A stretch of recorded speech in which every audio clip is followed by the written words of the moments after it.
Her er vi i babystudiet, hvor jeg er til huse. Det er her, hvor vi har de helt små fra nyfødte, og vi siger op til 2 år, men det er primært op til 1 år, hvor vi virkelig er specialister i at fange og dokumentere barnets første år.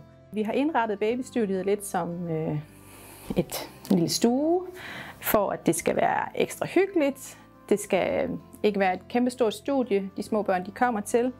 Vi tager det helt stille og roligt. Det foregår herhen foran mit lys, hvor vi har skabt et kunstigt vindue, sådan at vi altid har det perfekte lys, uanset om det er gråvejr, så har vi lyset klart.